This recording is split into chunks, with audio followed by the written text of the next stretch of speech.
Itu blessing bagi Batam, kita sebuah kota yang sudah maju seperti Batam dari dulu 30 tahun yang lalu, bahkan berapa puluh tahun yang lalu sebelumnya sudah ada bandara dan pelabuhan juga. Memang mendapatkan perhatian dari pemerintah pusat, dibangunkan pelabuhan dan bandara di Batam.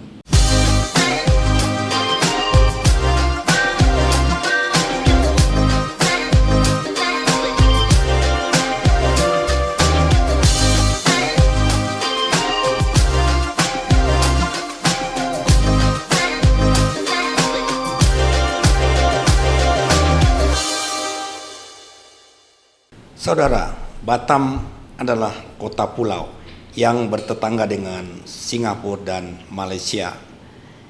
Peran pelabuhan tentu sangat vital buat mobilitas orang dan barang. Tamu istimewa saya adalah Direktur Badan Usaha Pelabuhan BP Batam, Bapak Dendi Gustinandar. Apa kabar, Pak Dendi? Alhamdulillah. Ini manggilnya gimana nih? Bang Sokrates atau Pak Sokrates nih? Karena dari 20 tahun yang lalu kalau manggilnya Bang. Pak Dendi, Siap. tak terasa udah 3 tahun Bapak jadi direktur di Badan Usaha Pelabuhan ya. Ya, betul. Agustus 2021 saya ingat gitu. Benar. Apa pencapaian yang sudah Bapak lakukan selama 3 tahun ini? Pertanyaan pertama langsung pencapaian. Biasanya pertanyaan pertama yang hal-hal yang remeh-temeh dulu nih. Oke. Saya cerita dulu mungkin biar enak gambarannya. Kita ketemu mungkin 3 tahun yang lalu ketika saya pertama kali mendapat amanah dari Kepala BB Batam untuk memimpin pelabuhan di saat memang saya bukan background dari pelabuhan. Jadi masuk 3 tahun yang lalu langsung belajar, langsung kemudian harus membenahi atau melakukan banyak hal terkait dengan amanah Presiden Republik Indonesia kepada Kepala BB Batam saat itu. Salah satu amanahnya adalah membenahi pelabuhan di Batam. Itu jelas amanahnya di 2019. Dan ketika saya diberikan amanah oleh Kepala BB Batam untuk masuk pelabuhan, itu juga yang menjadi hal yang harus kita benahi untuk kita capai. Sejak 2020, praktisnya 2021 lah, efektif yang betul-betul kelihatan. BB Batam kemudian membuat pemetaan. Ada apa dengan pelabuhan di Batam? Kenapa dalam perkembangannya kita tertinggal jauh dibandingkan dengan Singapura, tertinggal jauh dibandingkan dengan Tanjung Pelepas, Malaysia. Setelah pelantikan Kepala BB Batam dan para deputi di 2019, kemudian peta ini dibuat oleh BB Batam. Kita melihat bahwa ternyata hal yang harus dibenahi pertama kali adalah hal fundamental, infrastruktur. Kita belum bicara tentang hal yang networking, belum bicara tentang sistem, belum bicara dengan cargo solution dan lain-lain lah. Fokusnya waktu itu Batu Ampar. Fokusnya Batu Ampar, karena Batu Ampar ini bicara statistik ya. Batu Ampar adalah pelabuhan utama di Kepri. Secara statistik kita bisa lihat value nilai yang diekspor dan diimpor untuk Kepri 50% lebih melalui Batu Ampar. Untuk Batam tentu akan lebih tinggi lagi ya, 70 atau 80%. Itu bisa dilihat di data BPS. Itu baru ekspor impor. Tentunya kalau ekspor impor tidak mencatat domestik. Nah, domestik juga luar biasa yang terjadi. Nah, ketika dibenahi saat itu kan ada rencana kerjasama dengan Pelindo ya pada saat itu ya, kita bisa lihat di jejak digital. Beberapa hal mengenai infrastruktur. Salah satunya begini, kita memerlukan kedalaman laut yang lebih daripada keadaan saat itu. Karena kalau kedalaman lautnya masih sama, tentunya akan beroperasi hanya kapal-kapal tongkang yang mengirimkan barang sebagai feeder ke Singapura dan mengakibatkan double cost. Secara logistik logis kan, kita mengirimkan barang lewat kapal tongkang yang paling bisa memuat jumlah barang sedikit. Makin sedikit jumlah barang makin banyak costnya. Di sana dibongkar, dimuat lagi di kapal, double handling. Kenapa? Kita cost logistik tinggi. Nah, kita kemudian membuat satu program untuk pembenahan infrastruktur. Diperdalam pelabuhannya agar kapal-kapal yang lebih besar bisa masuk dengan milestones yang jelasnya. Kemudian dibenahi dermaganya agar bisa lebih kuat untuk menerima kapal-kapal yang lebih besar tentunya. Kemudian kontainer yard kita bangun. Bagaimana mungkin kita menambah kapasitas sedangkan kita nggak punya tempat yardnya untuk tempat kontainer, nggak ada saat itu. Bayangkan kita berbicara tentang sebuah pelabuhan di mana kita tidak menyadari bahwa banyak yang tertinggal infrastrukturnya. Dibangunlah, sangat masif pembangunan. Alat bongkar muat, kita juga melihat saat itu kita belum punya alat bongkar muat yang modern, yang lebih cepat, yang tadinya hanya paling 3-8 per jam, sekarang kita sudah punya kontainer crane yang bisa sampai dengan 35 per jam. Sangat jauh bedanya. Nah, itu semua dilakukan program pembenahan di perencanaan untuk dibenahi dulu. Di mulai tahun efektif akhir 2020 lah efektif sampai dengan saat ini. Sampai dengan saat ini terus kita berbenah. Auto gate dan lain-lain. Auto gate, pendalaman kolam dermaga, penguatan dermaga, drainase, beberapa compliance terhadap pemeriksaan, kemudian alat bongkar muat, semua dilakukan. Dan kita bisa lihat hasil, kan kita nggak mungkin memetik sesuatu pada tahun itu, ya nggak mungkin kan. Kita membenahi kan ada prosesnya. Termasuk juga dengan kita mencari partner kerjasama untuk melakukan investasi.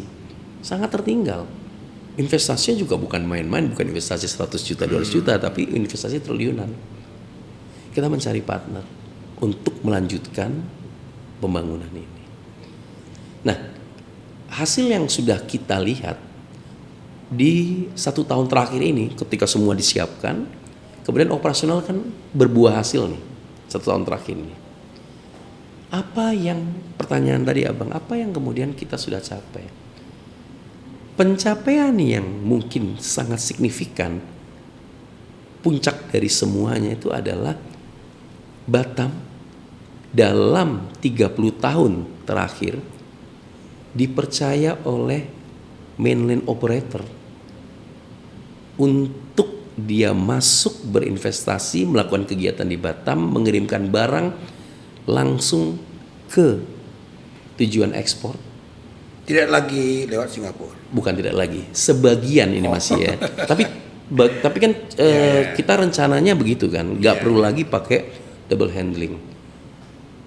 Ada 2 mainline operator yang sudah beroperasi tahun 2024 ini. Kita nggak pernah dapet puluhan tahun. Bukan mereka tidak mau tentunya. Trust dari pelaku usaha itu kan bukan berarti dia percaya, kamu datang yuk ke sini, lakukan kegiatan, kan enggak. Waktu berbicara dengan para mainline operator ini, Bang, 8 bulan. Saya kalau nggak salah 8 bulan. Mereka datang, kita balik ke sana, datang, kita lakukan pertemuan gathering dengan para pelaku usaha untuk meyakinkan kegiatan ini. Bahwa Batu Ampar sudah berubah. Bahwa Batam dalam hal ini Batu Ampar sudah siap dan akan berikan pelayanan. Ayo kita coba. 8 bulan. Dan sampai timnya datang untuk melihat, Pak, ini bener nggak sudah lebih dalam nih? Kalau kapal kami kandas gimana sampai segitunya? Tapi kan ini kita memang tidak publikasikan yang bagian begini kan, karena bagian dari proses perencanaannya. Dan sekarang yang menarik ya, data di bulan Juli apa Agustus kemarin ya. Data sebelum-sebelumnya seluruh ekspor kontainer itu harus melalui Singapura, hampir seluruh ya. Ada sebagian yang mungkin harus ke Tanjung Pelepas. Ya, 3 tahun yang lalu Pak Denny juga bilang begini. Seluruh ya. Iya. Dengan memakai barge itu tongkang. Tongkang isinya paling berapa sih? 50 sampai 100. Nah, semua kontainer itu mengalami double handling. Kenapa kok mengirimkan barang dari Batam ke luar negeri mahal? Karena harus ke Singapura dulu. Iya, iya. Ada cost-nya. Ya. Saat ini rasio pengiriman ke Singapura itu sudah berkurang sekitar 13% Dibanding biasanya. dibanding sebelumnya. Artinya pencapaian di 2024 yang sudah kita rencanakan, kita programkan bertahun-tahun sudah berbuah hasil.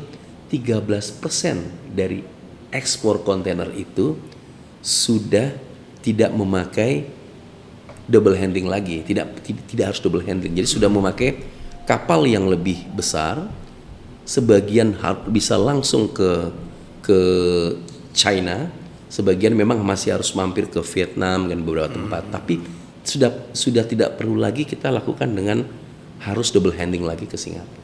Oke, Pak Dendi, yang saya catat di Badan Usaha Pelabuhan itu wilayah kerjanya itu cukup banyak. Ya. Ada 5 pelabuhan terminal umum, kemudian 2 terminal penumpang domestik, kemudian 5 terminal penumpang internasional, dan lebih 107 terminal khusus. Bagaimana Bapak sebagai Direktur Badan Usaha Pelabuhan itu mengawasinya ya dengan pelabuhan yang sebanyak ini? Banyak berdoa yang paling penting. Ya, BP Batam satu organisasi yang sudah mature. Artinya kita terus berbenah dengan memanfaatkan digitalisasi.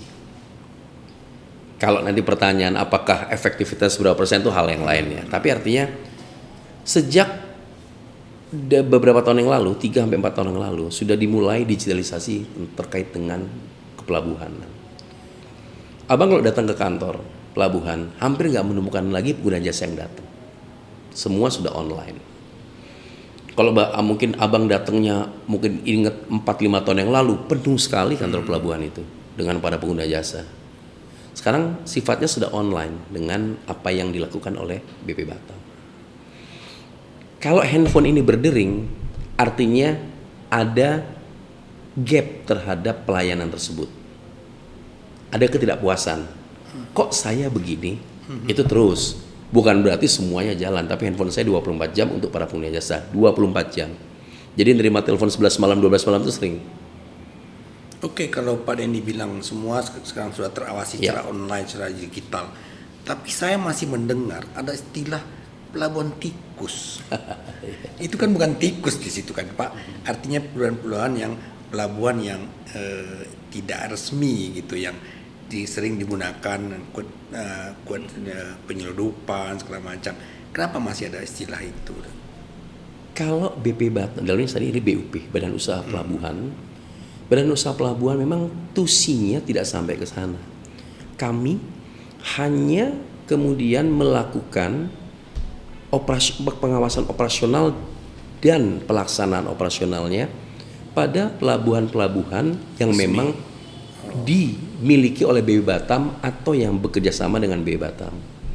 Jadi artinya garis bawahnya yang asetnya dimiliki oleh BP Batam atau yang bekerja sama dengan BP Batam. Itu yang termasukkan kita. Jadi kalau yang di luar itu memang tidak ada pengetahuan yang lebih tentang itu.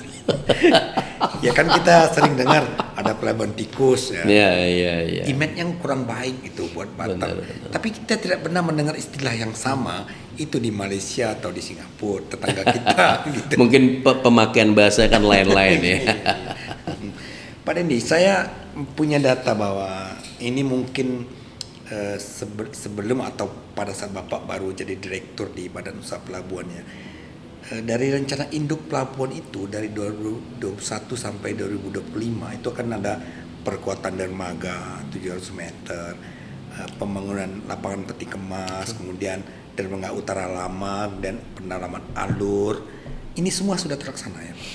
Milestone-nya memang iya. Jadi pendalaman alur itu kita lakukan di 2 tahun terakhir. Pembangunan kontainer yard juga, dan tadi penguatan dermaga dan beberapa hal yang disebut oleh Abang tadi. Tapi tidak berhenti di situ. Itu adalah fundamental awal. Karena kemudian kita tidak boleh berhenti mengembangkan pelabuhan yang sudah tertinggal jauh dibandingkan negara tetangga. Saat ini pembangunan masih dilakukan tapi oleh mitra kita. Oleh BUMN yang bekerjasama dengan BU Batam dan harus melakukan investasi dan operasional.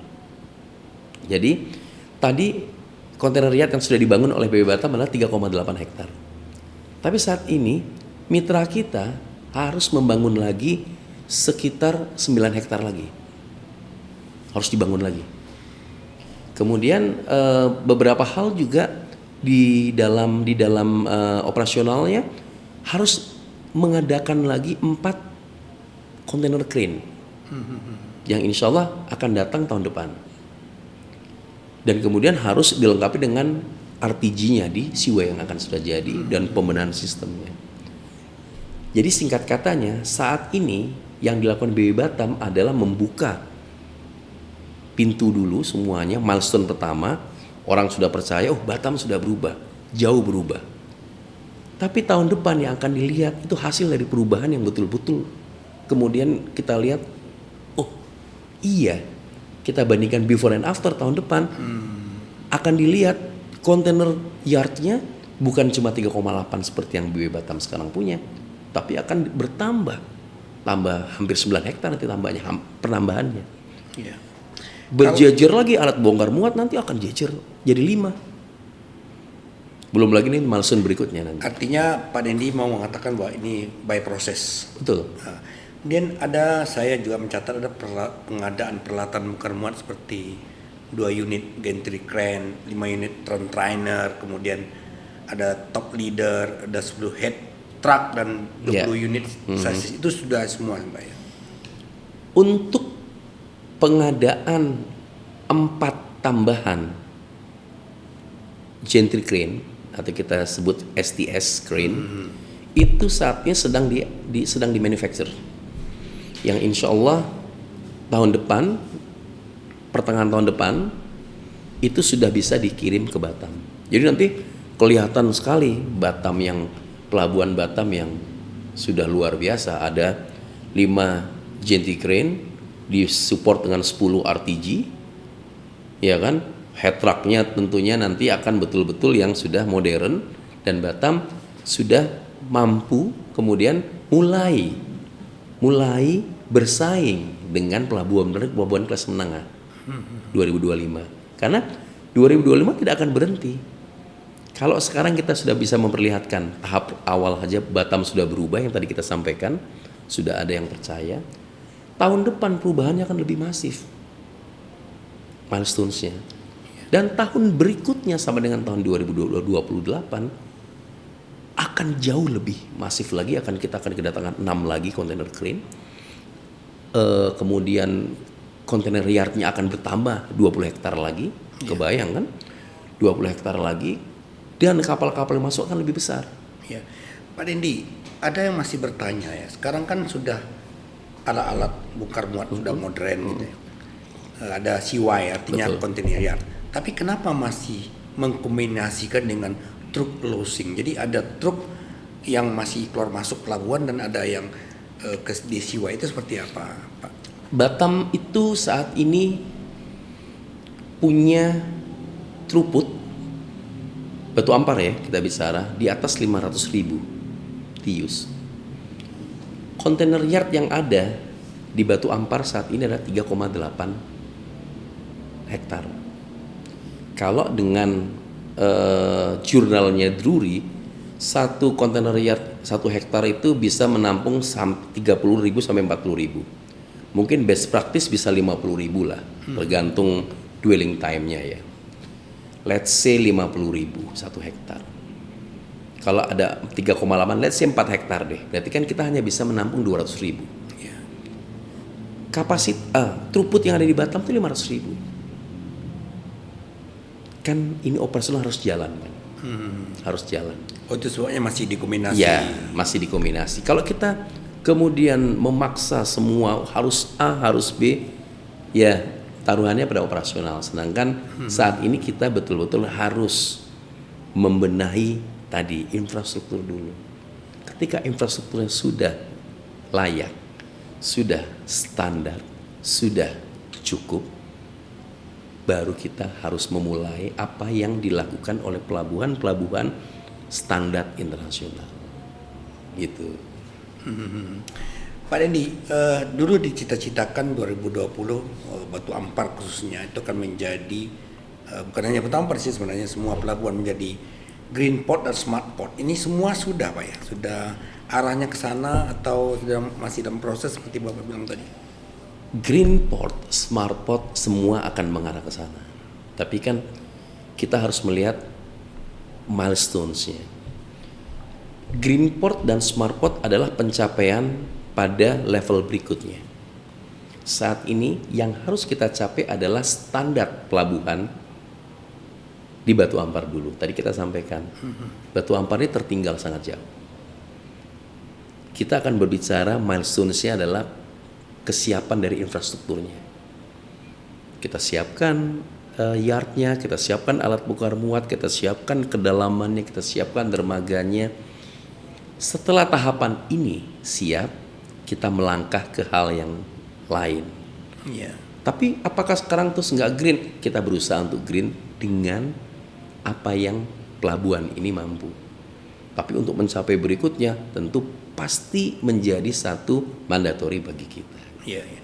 Pak Dendi, saya pernah mendengar pernyataan dari anggota bidang kebijakan strategis BP Batam, Bapak Enoch Suwarto mengakui salah satu kendala pengembangan pelabuhan Batu Ampar itu adalah karena ada jaringan pipa gas dan kabel bawah laut yang semraut, sehingga itu yang menghalangi untuk dikeruk lebih dalam, dan itu juga menghalangi kontainer generasi terbaru yang lebih besar itu datang ke Batam. Apa benar Pak ya?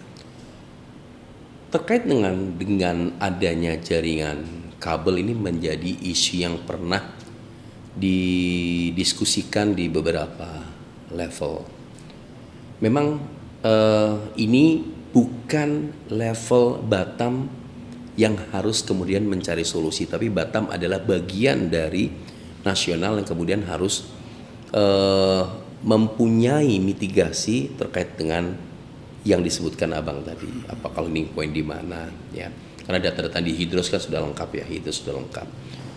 Tapi saat ini batu yang harus dihadapi oleh Batu Ampar adalah cerita bahwa kita persiapkan dulu pelabuhannya. Contohnya dengan keadaan yang sudah kita perbaiki, sudah mampu kapal dengan kapasitas 1.200 TEUs masuk, tidak ada halangan. Kita puas? Belum. Kan masih ada lagi yang kelas 2.000, kelas 5.000. Nah, yang kita konsentrasi di sini bagi kami di pelaksana adalah bagaimana mencapai titik ultimate yang bisa kita lakukan dulu. Karena Batu Ampar sangat tertinggal terlalu jauh. Nah, hal yang tadi disebutkan oleh mungkin pimpinan memang hal yang strategis sekali, yang komunikasinya memang dilakukan oleh pimpinan dengan beberapa instansi-instansi terkait, tapi tidak menghentikan kita untuk kemudian memaksimalkan hal yang kita bisa capai dalam jangka waktu dekat ini. Dekat itu artinya 1 sampai 5 tahun ya. Kita nggak boleh berhenti karena pencapaian udah luar biasa gitu. Iya. Gitu. Ngomong-ngomong Pak Dendi, berapa realisasi pendapatan Batu Ampar tahun 2023 ya?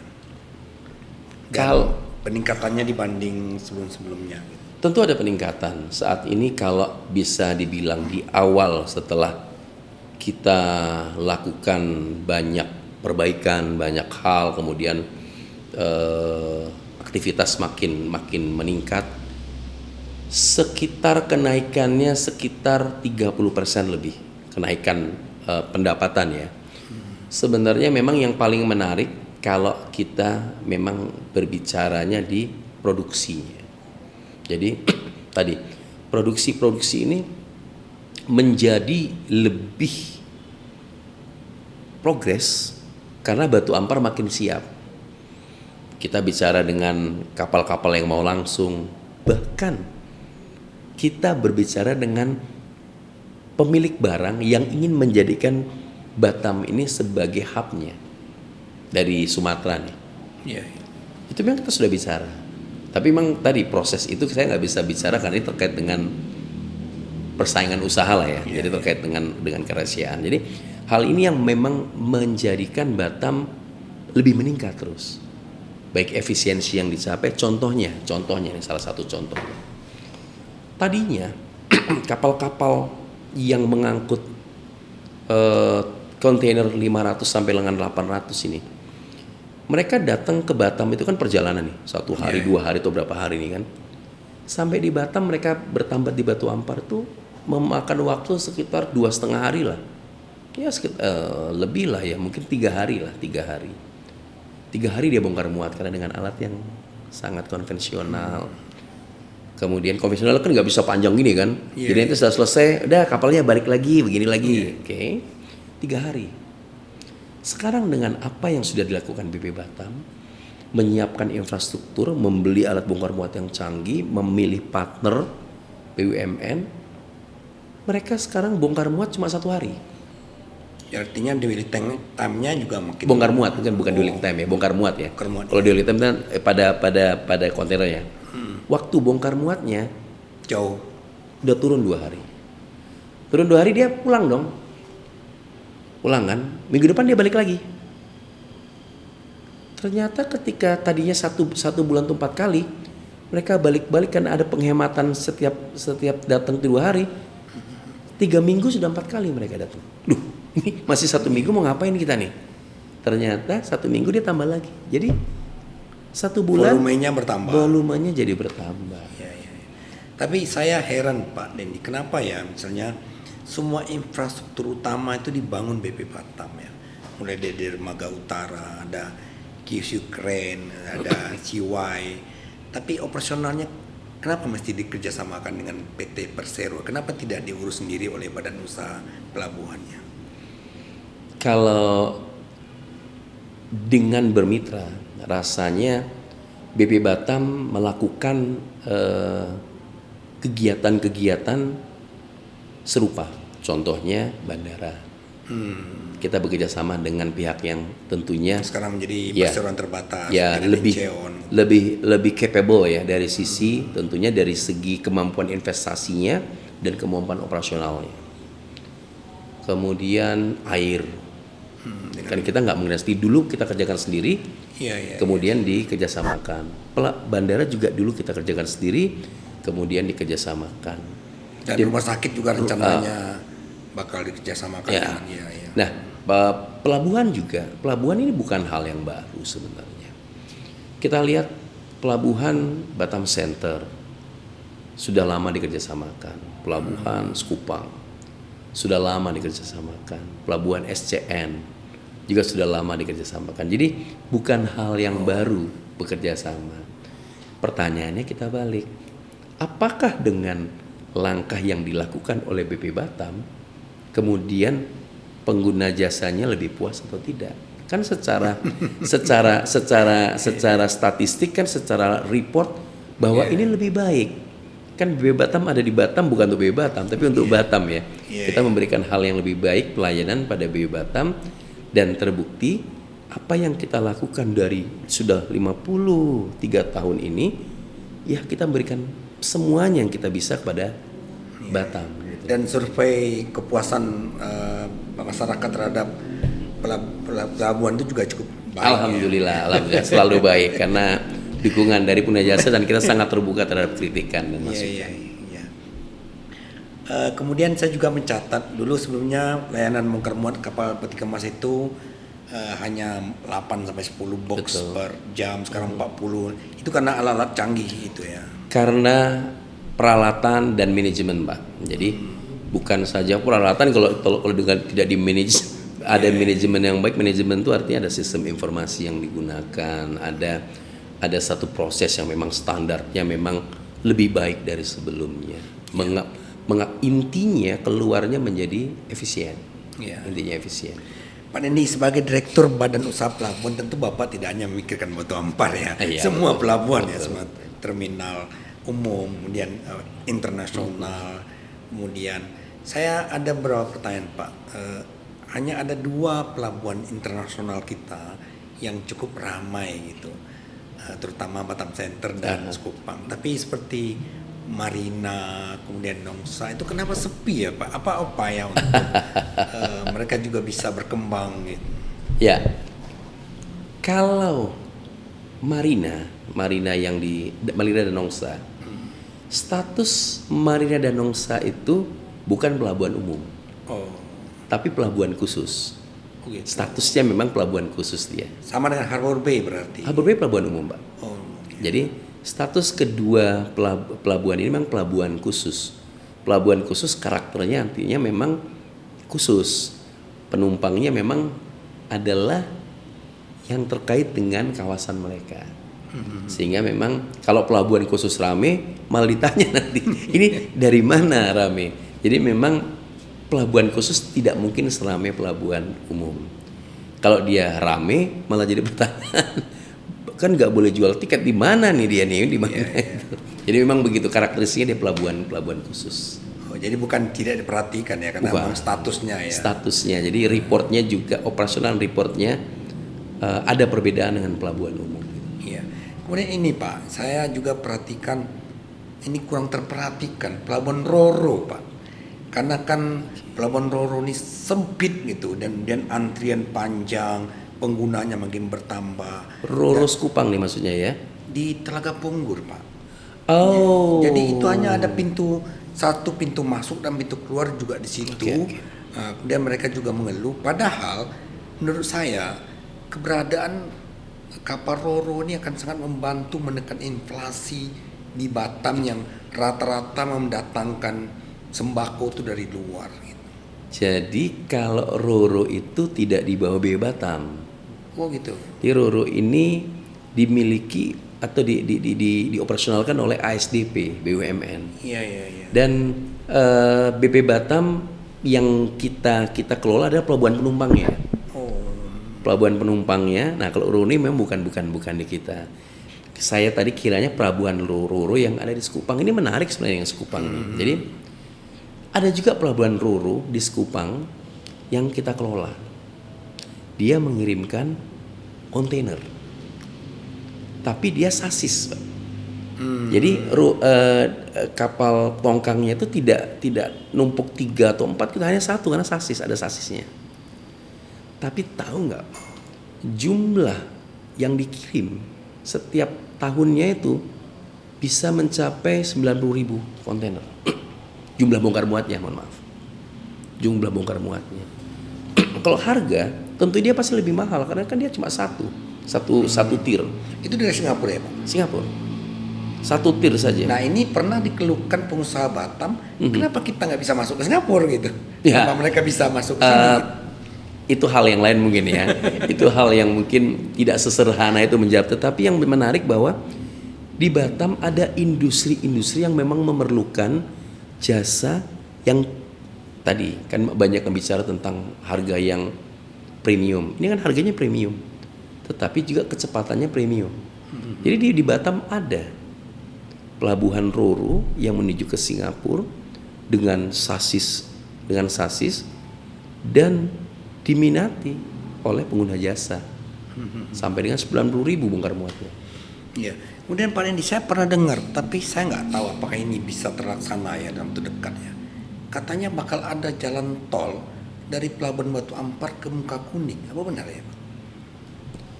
Kalau rencana itu mungkin biar perencanaan yang menyampaikannya. Saya takutnya ada hal-hal yang mungkin saya tidak menguasai terhadap teknisnya, terhadap timelinenya dan segala macam. Tapi tentunya Batam, kita lihat pembangunan masif di Batam ini dari sisi infrastruktur kan terus berjalan nih. Kita lihat infrastruktur dikedepankan. dari seluruh sisi. Jadi kita harus siap menjadi daerah yang harus bersaing dengan daerah-daerah lain di dunia. Salah satunya tadi, kalau infrastruktur itu lebih baik, tentu akan bisa juga menurunkan kos logistik. Iya. Kita tahu kos logistik ini menjadi hal yang dihitung secara detail. Mungkin kalau berapa puluh tahun yang lalu, ya, Batam terkenal dengan murahnya apabila dibandingkan negara maju. Daerah-daerah seperti Batam ya, FTZ atau daerah bonded sama saat itu.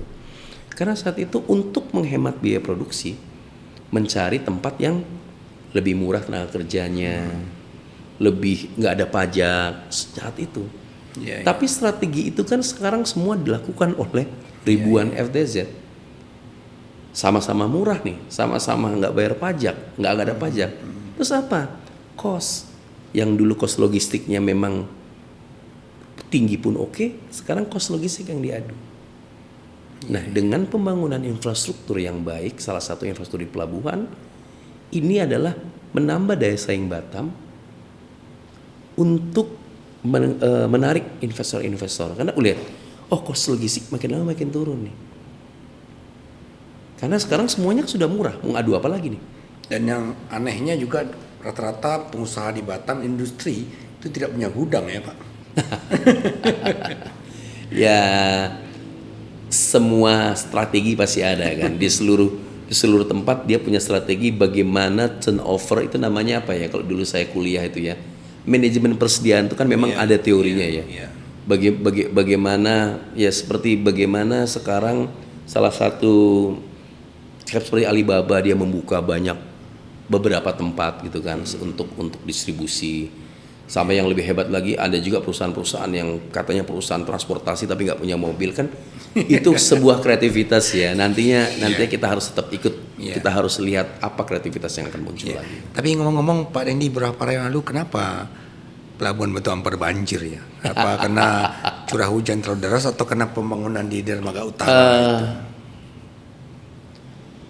Batu Ampar sebelum diperbaiki dalam rangkaian tadi yang kita di awal, itu banjirnya sering Pak. Dan ada satu kegiatan kita benahi drainasenya di Batu Ampar.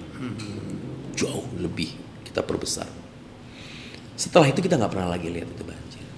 Nah, pada saat kemarin memang rasanya saya nggak bisa mencari alasan apapun, tapi terjadi di beberapa tempat bahkan di negara tetangga juga. Jadi kalau kenapa itu banjir, mungkin nanti orang-orang ahli lah, mungkin BMKG atau mungkin dari kebersihan atau ini kenapa nih? Ada yang bilang itu karena curah hujan, ada yang bilang itu karena sampah, ada yang bilang karena pasang. Itu mungkin saya bukan ahlinya, tapi artinya kejadian banjir di Batu Ampar itu sudah hampir tidak terjadi ketika kita sudah perluas drainasenya menjadi sekian meter. Itu proyek 2 tahun yang lalu, saya ingat 2 tahun yang lalu proyek itu. Dan kalau memang terjadi kemarin, ya kita juga berharap itu tidak terjadi ya. Kalau memang ada yang mungkin merasa tidak nyaman ya kita mohon maaf, tapi ya begitu. Saya harus tanyakan ini ke Pak Dendi sebagai direktur pelabuhan. Dan mungkin mudah-mudahan Pak Dendi orang yang tepat menjawab. Ini keluhan ini tidak hanya dari orang Batam, tapi juga dari warga Singapura. Kenapa harga tiket itu nggak turun-turun ya? Kemarin turunnya 30.000. Bang, BP Batam sudah 3 atau 4 kali melakukan pembicaraan diskusi dengan para pelaku usaha. Bahkan BP Batam pernah memfasilitasi diskusi dengan KPPU di kantor BP Batam bersama para pelaku usaha. KPPU bahkan sudah lebih jauh lagi, saya nggak tahu istilahnya apa nih ya, melakukan penyelidikan atau melakukan penyelidikan mungkin bahasanya ya, terhadap kecurigaan ini, apakah ini ada kartel atau bukan. Ya. Jadi artinya kita juga berharap yang sama. Ini bisa lebih murah lah. kita berharap yang sama. Dan KPPU juga sudah menurunkan tim yang lengkap, baik dari tim yang memang tim penyelidikannya maupun tim yang lain, itu sudah turun langsung. Kalau alasan-alasan dari kapal-kapalnya standar bahwa saat ini harga solar sudah nggak seperti dulu lagi, sudah naik 2 atau 3 kali lipat. Kemudian ya kos pegawai juga sudah berbeda. Ini semua alasan operasional. Dan kita kan nggak mungkin memaksa karena kita BP Batam tidak punya kewenangan mengatur tarif atas atau tarif bawah tiket. Kita nggak punya kewenangan itu karena yang punya kewenangan itu kan tentunya ada Kementerian Perhubungan dan pemerintah daerah. Tetapi kan tidak mengatur internasional. Yang diatur kan tarif-tarif itu kan tarif-tarif yang domestik. Ke internasional kan memang siapa yang berwenang mengatur nih, kita nggak tahu juga siapa berwenang. Sepertinya juga pesawat kan tidak ada yang berwenang untuk mengatur rute internasional, harga tiketnya. Itu juga kita sampaikan kepada KPP. Kami umpamanya memang mendapatkan kewenangan mengatur, kita di BB Batam tentu akan melakukan amanah itu dengan baik. Tapi karena kita nggak punya kewenangan kan kita nggak bisa. Kemudian bilang harus. Berarti kita cuma bisa berharap itu segera Iya, turun. fungsi kita melakukan pembicaraan. Tolonglah ini lihat begini karena ada kita merasa hipotesis kita apabila ini bisa jauh turun akan bisa menambah kunjungan, menambah aktivitas dan bisa lebih menggairahkan ekonomi terutama pariwisata dan ekonomi kreatifnya. Ya. Pak Dendi, ini pertanyaan terakhir. Kita tahu sebagai warga Batam ini kan hanya mengandalkan pelabuhan dan bandara. Oke. Pak Dendi pernah di bandara, sekarang di pelabuhan. Menurut Bapak mana penting pelabuhan atau bandara? Harus sebuah kota seharusnya ketika dia memang punya perairan, dia harus punya pelabuhan. Tapi dia nggak punya perairan atau apapun, dia harus punya bandara. Itu menandakan kota ini memang kota yang modern. Memang ada juga kan kota yang nggak punya pelabuhan dengan kota nggak punya bandara. Batam ini alhamdulillah dia punya semuanya. Bahkan bandaranya adalah sudah 30 tahun dengan predikat bandara yang mempunyai runway terpanjang yang bisa menerima semua pesawat untuk take off dan landing. Alhamdulillah. Kita pernah juga di bandara dengan jumlah penumpang sampai 6,5 juta, kita pernah juga nih. Kemarin ada berita penerbangan internasional sudah mulai masuk. Sama dengan pelabuhan. Jumlah penumpang di tahun 2019 ya sebelum Covid, penumpang yang menggunakan jasa pelabuhan itu 11,5 juta. Kalau bandara mungkin sekitar 5 sampai 6 juta ya. Penumpang 11,5 juta. Lebih banyak. Ya memang sebagian besar dia ke Singapura, kemudian setelahnya adalah domestik. Domestik kan terbagi nih, ada yang ke Bintan, Tanjung Pinang, ada yang ke Karimun, ada juga yang ke Sumatera kan, terbagi. Artinya alhamdulillah sebuah syukur bahwa Batam diberkahi oleh infrastruktur moda transportasi yang lengkap. Gak semua juga punya bandara sehebat ini, nggak semua juga punya pelabuhan internasional sebagus ini. Mungkin kalau abang juga udah pernah ke beberapa negara dekat-dekat ini, pelabuhan kita mungkin kelasnya internasional nih, pelabuhan penumpang kita nih bisa dibandingkan dengan pelabuhan lain. Kita harus bersyukur kita punya pelabuhan penumpang yang kelasnya internasional seperti yang ada di Batam. Tempat-tempat lain di negara lain belum tentu sebagus ini juga. Jadi menurut Pak Dendi sama penting ya pelabuhan. Sama Pak. Dan itu blessing ya. Itu blessing bagi Batam, kita sebuah kota yang sudah maju seperti Batam dari dulu 30 tahun yang lalu, bahkan berapa puluh tahun yang lalu sebelumnya sudah ada bandara dan pelabuhan juga. Memang mendapatkan perhatian dari pemerintah pusat, dibangunkan pelabuhan dan bandara di Batam. Luar biasa. Oke. Baik Pak Dendi, terima Terima kasih kasih. banyak atas waktunya. Terima kasih, Bang. Luar biasa. Dan saudara, saya dari dulu selalu senang mewawancarai Pak Dendi ini karena beliau terbiasa menghadapi wartawan. Pernah menjadi- Pertanyaannya mungkin sudah mengukur kita kan. Jadi kita udah belajar dulu nih, pertanyaannya Bang Sokrates ini kritis begini nih. Ya, terima kasih banyak Pak Dendi atas Makasih, waktunya. makasih Bang. Ngomong-ngomong, masih sering diwawancarai wartawan setelah jadi direktur di pelabuhan? Ya tidak sesering waktu jadi kepala biro humas lah kan. Kalau dulu kan sehari berapa kali, kalau sekarang seminggu belum tentu satu juga. Oke, sukses terus Pak Dendi. Makasih, Bang. Mudah-mudahan pelabuhan kita makin baik dan Batam Amin, amin, amin, amin. akan semakin maju di masa depan. Amin, amin Bang. Terima kasih, Bang. Makasih, Sukses Bang. selalu. Makasih Bang. Oke. Demikian saudara, ikuti Sokrates Talk.